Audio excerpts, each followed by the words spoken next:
오늘 말씀의 제목은 말씀을 듣고 순종하는 믿음입니다. 여러분, 믿음이 들음에서 난다 하는 그런 로마서의 표현에서 우리가 잘 알고 있는 것처럼 하나님의 말씀을 듣는 데서 그 믿음이 생기고 또 그 믿음이 자라나는 것을 알 수가 있습니다. 그런데 신앙생활을 하면서 우리는 흔히 이렇게 표현을 합니다. 나는 하나님을 믿는다. 말씀을 믿는다. 하나님이 인도해 주시는 줄을 나는 믿는다. 그런데 믿음은 그렇게 말할 때보다 움직일 때, 그 말씀을 듣고 움직일 때 그 믿음이 드러나게 되어 있습니다. 누군가가 나는 수영을 참 잘해 그렇게 말하는 것과 실제로 물에 뛰어들어가는 것하고는 전혀 다른 문제입니다. 높은 곳에서 이렇게 바라보면 저 정도는 나도 할 수 있지 그렇게 생각하지만 막상 물속에 들어가면 그 사람의 그 수영 정도가 얼마나 뛰어난지 그 물속에서 다 드러나게 되어 있습니다. 똑같아요. 신앙도 마찬가지예요. 말씀을 아는 것하고 말씀에 순종하는 것은 이건 차원이 다른 문제입니다. 하나님의 말씀을 많이 안다고 해서 그 사람의 믿음이 출중하다라고 얘기할 수 없다는 거예요. 요나는 하나님의 말씀을 듣는 것에서부터 이 요나서가 시작됩니다. 그런데 문제가 금방 부각됩니다. 하나님께서 말씀하신 방향과 요나가 가고 싶은 방향이 달랐기 때문에 말씀을 들었으면서도 그 말씀을 제대로 순종하지 못했다라고 하는 거예요. 하나님은 니느웨, 동쪽 니느웨로 가라 그랬는데 요나는 서쪽 다시스로 가는 그런 엉뚱한 일이 요나서의 시작입니다. 나는 말씀을 들었을 때 어느 방향으로 움직이는가 하는 것이 오늘 말씀의 포인트예요. 그래서 우리가 첫 번째로 생각할 것은 믿음은 하나님의 말씀을 듣는 데서 시작된다고 하는 것, 이건 분명한 사실이죠. 여호와의 말씀이 요나에게 임하니라 하나님의 말씀이 요나에게 들려졌다는 거예요. 하나님께서 먼저 그 사람에게 다가서실 때 말씀을 통해서 다가서신다라고 하는 것을 우리는 놓치지 말아야 됩니다. 그래서 우리가 말씀을 읽고 말씀을 듣고 말씀을 외우고 말씀을 따라 살아보고 말씀을 서로 나누고 이런 일들을 하다가 실제로 하나님의 음성을 듣게 된다는 거예요. 아브라함에게도 하나님은 말씀으로 임하셨어요. 모세에게도 말씀하셨습니다. 사무엘에게도 말씀하셨어요. 다윗에게도 말씀했습니다. 선지자들에게도 말씀했습니다. 동일한 방식이 오늘 우리들에게도 그대로 이루어진다는 거예요. 지금도 하나님은 말씀하신다는 거예요. 성경을 통해서 지금도 우리에게 말씀하시기 때문에 우리는 성경을 붙들고 씨름해야 돼요. 말씀을 읽다가 그 말씀을 들어야 돼요.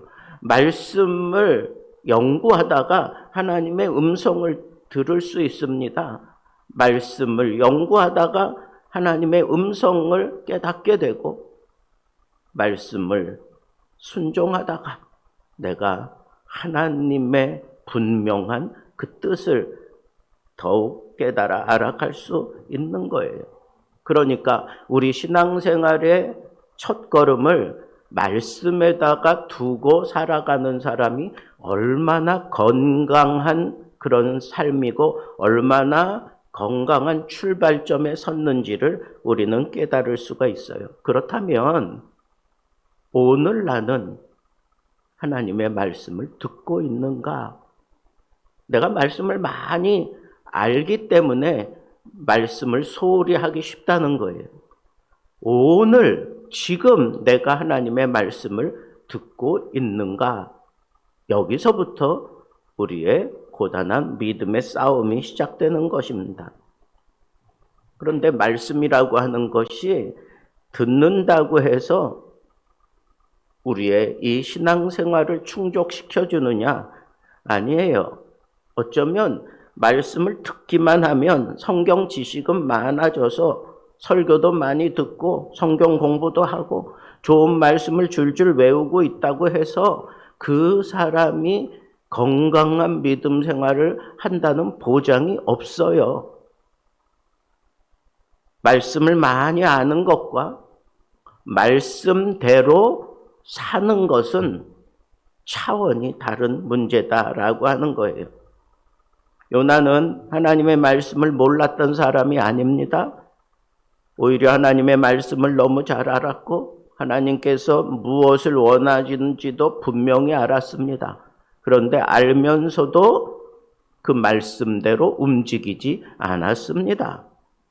그러니까 말씀을 들었다는 것 자체가 믿음의 증거는 아니라는 거예요.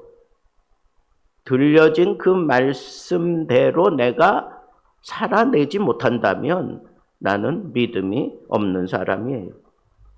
두 번째로 생각할 것은 믿음은 내가 원하는 방향보다 하나님이 원하는 방향을 따라 가는 것입니다. 너는 일어나 저 큰 성읍 니느웨로 가라 그랬습니다. 일어나라, 가라, 그리고 외쳐라. 이게 분명히 요나에게 주신 아주 선명한 명령이었어요. 그런데 요나가 3절에 보면 방향이 잘못됐어요. 하나님은 니느웨로 가라 그랬는데 요나는 다시스로 정반대 방향으로 움직이고 있습니다. 그런데 거기 보니까 도망하려 하여 그랬어요. 여러분, 말씀을 듣고 그 말씀을 이해했는데도 움직일 때는 도망하여 라고 하는 그런 말씀이 여기 들어가 있는 걸 보면 이 말씀을 많이 안다고 해서 위험한 사람이 아니다라고 우리가 배제할 수 없다는 거예요. 말씀을 많이 들었고 말씀을 많이 알아도 얼마든지 위험한 선택을 할 수 있다는 거예요. 가라. 그런데 요나는 그러나 그러면서 도망을 선택합니다. 성경에서 가장 위험한 말이며 성경에서 가장 은혜로운 말이 바로 그러나에 다 담겨져 있습니다. 요나는 그러나 그러면서 말씀과는 다른 방향으로 갑니다. 그런데 그렇게 행동하는 요나 마땅히 하나님께 책망받고 징계받고 혼나고 잘못되어져야 될 게 마땅한데 성경에는 또 한 번 그러나 그러면서 하나님이 바로 그러나의 하나님, 그래서 그 모든 상황을 다시 말씀대로 이끌어가는 그런 모습이 여기 겹쳐져 있는 것을 우리는 생각할 수 있어야 합니다. 왜 요나는 도망을 갈까요? 자기 생각이 앞서기 때문에 그랬습니다. 요나가 지금 니느웨를 가기 싫어하는 것은 우리가 충분히 이해할 수 있어요. 왜? 아수르의 수도잖아요.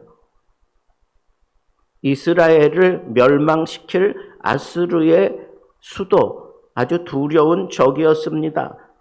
요나 입장에서 보면 그 니느웨 사람들은 단순히 낯선 사람들이 아니에요. 자기 민족을 위협하는 원수였습니다. 그런데 하나님께서 너는 니느웨로 가라 그랬어요.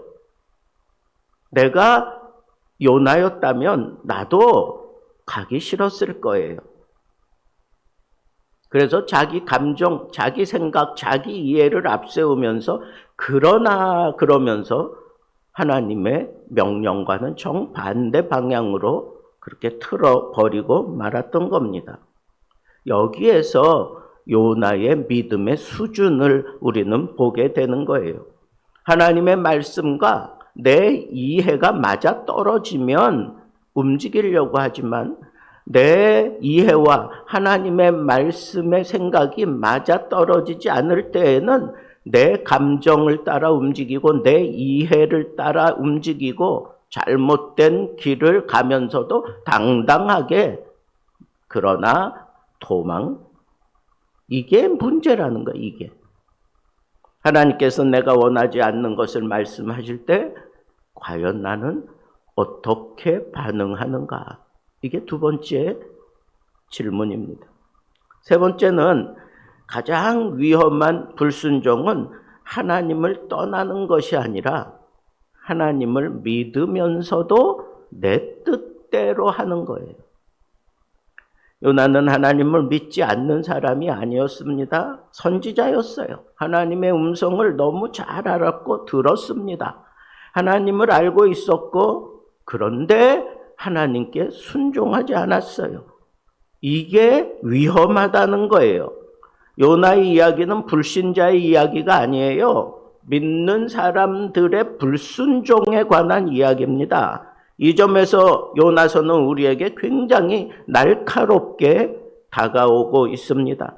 교회 밖에 있는 사람만 불순종하는 것이 아니고 교회 안에서도 불순종할 수 있고 말씀을 몰라서 불순종하는 것도 아니고 기도 생활을 안 해서 불순종하는 것도 아니고 성경을 읽으면서 기도하고 찬양하고 그러면서 불순종하는 것, 그게 문제라는 거예요. 그게 위험하다라고 하는 거예요.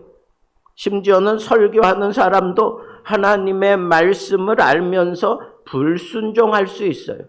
분명히 하나님께서는 A라고 얘기하는 게 내 마음속에 와 닿았는데 하나님이 그렇게 말씀하신다는 걸 아는데 여기 앉아있는 모든 사람들의 형편과 생각을 떠올리면서 사람들에게 상처를 줄 것 같고 굉장히 불쾌감을 줄 것 같으니까 A라고 얘기하지 아니하고 설교하는 그 현장에서도 B라고 얘기하고 C라고 얘기하는 이런 불순종이 얼마나 위험한가? 하나님의 말씀은 말씀 그대로 전해야 되는 거예요.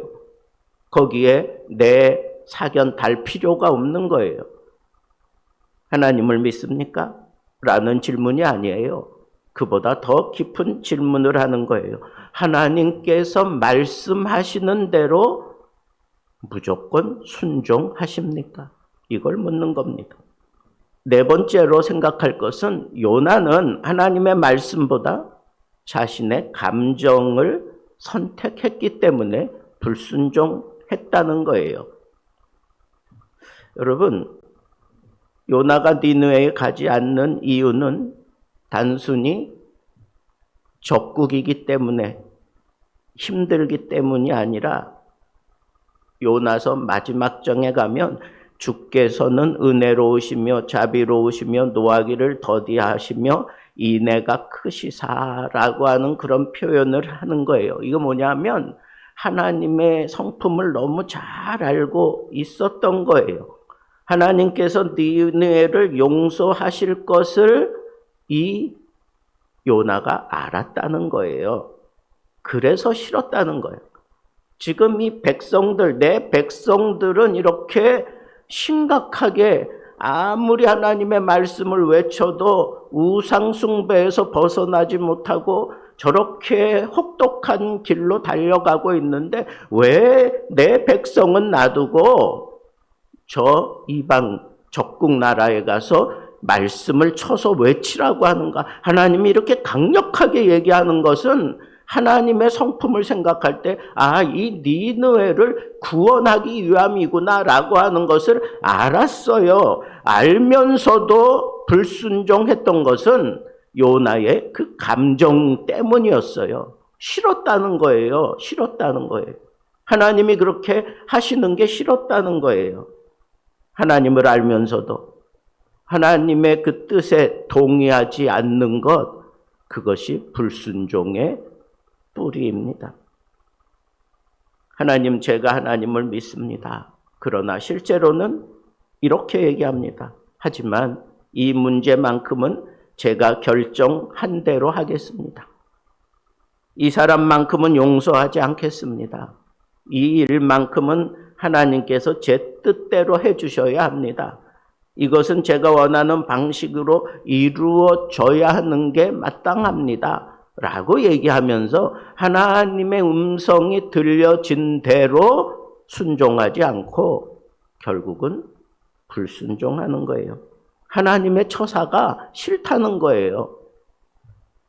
하나님의 뜻을 알면서도 도망하면 결국 다시스로 가게 되는 겁니다. 이게 하나님의 뜻을 불순종하는 사람의 모습이에요. 자, 도망하기 위해서 항구에 갔어요. 요바에 내려갔더니 마침 다시스로 가는 배를 만난지라 그랬어요. 마침이라고 하는 단어가 나옵니다. 그리고 요나는 얼른 100삭을 주고 그 배에 올라타게 됩니다. 자기가 원하는 대로 모든 일들이 순적하게 잘 풀려져 가고 있어요. 마침이라고 하는 상황이 자기에게 순풍을 불어주는 것 같고, 그리고 자기가 배에 삭을 주고 그 배에 올라탈 수 있는 그런 돈이 있었으니까 그렇게 올라타게 되는 그런 모든 상황이 다 잘 맞아 떨어지는 것 같아요. 그러면서 그래, 내 결정이 이게 옳은 거야. 그러니까 이렇게 풀어져 가고 있는 거야. 그렇게 생각합니다. 그러나 여러분, 하나님의 뜻이 순풍만 불어 닥치느냐? 아니에요. 여러분, 하나님의 뜻을 순종하는 데 있어서 순풍의 돛을 올리고 떠나는 건 그건 쉬운 거예요. 그런데 역풍이 불 때 오히려 배를 끌고 나가는 게 그게 하나님의 뜻을 이루어가는, 하나님의 뜻을 이루고야 말겠다고 하는 그런 사람들의 순종의 모습이어야 하는 거예요. 왜? 역풍이 불어도 하나님이 책임져 주실 것을 알고 가는 거예요. 그런 사람들은요, 그냥 생명도 내 겁니다. 모세가 태어났을 때 당장에 죽어야 되는 거예요. 그런데 그 어미가 요게벳이 아이의 준수함을 보고 죽일 생각을 못해요. 그래서 역청으로 발라서 조그만 그런 바구니를 만들어서 그 안에 모세를 넣고 마침 바로의 공주가 자주 와서 목욕하는 그 자리에 일부러 찾아가서 거기서 그 바구니를 굴려 보냅니다. 어떻게 보면 아주 적의 심장부를 향하여 생명을 흘려보내는 거예요. 생명을 걸고 글로 보내는 겁니다. 그런데 어떤 결과가 일어났어요? 그 공주가 전쟁하는데 아주 탁월한 그런 전사였어요. 근데 그 아이를 보면서 불쌍한 마음도 들었고, 그 아이를 보면서 모성애가 작용을 해서 자기 아들로 만듭니다.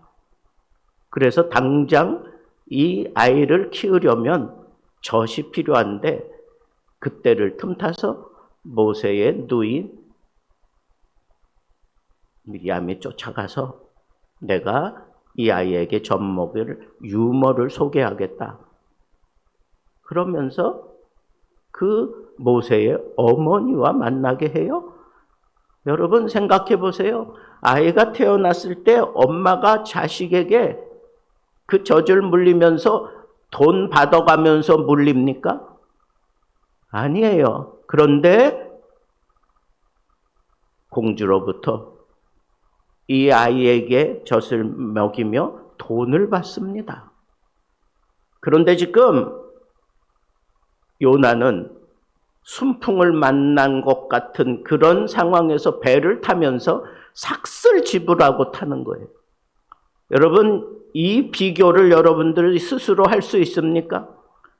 하나님께 순종할 때 어떤 자세로 순종해야 되는 거예요? 그 결국을 보세요. 오히려 적의 심장부를 향하여 바구니를 흘려보냈을 때 어미면서 아이에게 젖을 물리며 삭슬 받고, 이 요나는 순풍을 만나 잘 떠나가는 그 배에 오르면서 자기가 삭슬 지불하고 가는 거예요. 여러분, 이 놀라운 일 무엇 때문에 일어난 것일까요? 하나님의 명령에, 하나님의 뜻에 순종하느냐, 하나님을 경외하고 하나님의 뜻을 생각하면서 다 아이들 죽여야 되는데 죽이지 않고 오히려 그 공주의 발밑으로 아이를 흘려보내는 그 믿음을 하나님이 보신 것 아니겠어요? 여러분, 문이 열렸다고 그게 순풍을 탄 거라고 착각하지 마세요. 때로는 불순종이 순풍을 탄 것처럼 잘 풀려갈 수도 있습니다. 돈도 생기고 사람도 생기고 기회도 만나고 환경이 맞아떨어지고, 그런데 그 길이 하나님께서 원하시는 길이라는 보장은 없는 거예요. 하나님의 뜻은 환경의 편리함이 아니라 말씀으로 분명하게 우리가 선택하고 판단할 줄 알아야 제대로 순종한다는 거예요. 믿음은 갈 수 있느냐? 아니, 가야 하느냐? 이 싸움을 하는 거예요. 가기 싫은 곳일 수 있어요. 용서하고 싶지 않은 길일 수도 있어요. 섬기고 싶지 않은 그런 상황일 수도 있어요. 거절당하기 쉬운 그런 상황에 내가 들어간다라고 생각할 수도 있어요. 어떤 때는 기도하기조차 싫은 그런 상황이 내 앞을 톡톡 막을 때도 없잖아 있습니다. 그때 우리는 순종할 것인가? 아니면 순종해야 하느냐? 아니면 순종할 것인가? 내 뜻을 내려놓을 것인가? 하나님의 뜻을 붙잡을 것인가? 판단할 줄 알아야 된다는 거예요. 그래야 순종할 수 있다는 거예요. 하나님은 우리의 순종을 통해 하나님의 일을 행하시는 분입니다. 그래서 결국은 우리가 하나님의 말씀에 순종할 때 우리가 우리 앞에 널려있는 이 니느웨라고 하는 이 성도 우리가 극복할 수 있는 것입니다. 부담스러울 수 있고 참 힘들고 어려운 게 예상되는 그런 미래가 열려 있는 것 같을지라도 우리는 제대로 순종하려면 우리 앞에도 얼마든지 니느웨가 열릴 수 있다고 하는 거예요. 지금 나에게 이 니느웨와 같은 그런 성이 보이고 있다면 과연 나는 이 하나님의 말씀하신 대로 순종할 것인가? 아니면 그 심각한 성을 바라보면서 도망할 것인가? 라고 하는 이런 상황 속에 하나님께서는 우리에게도 동일하게 말씀하셔요. 어떻게? 일어나라. 가서 외쳐라.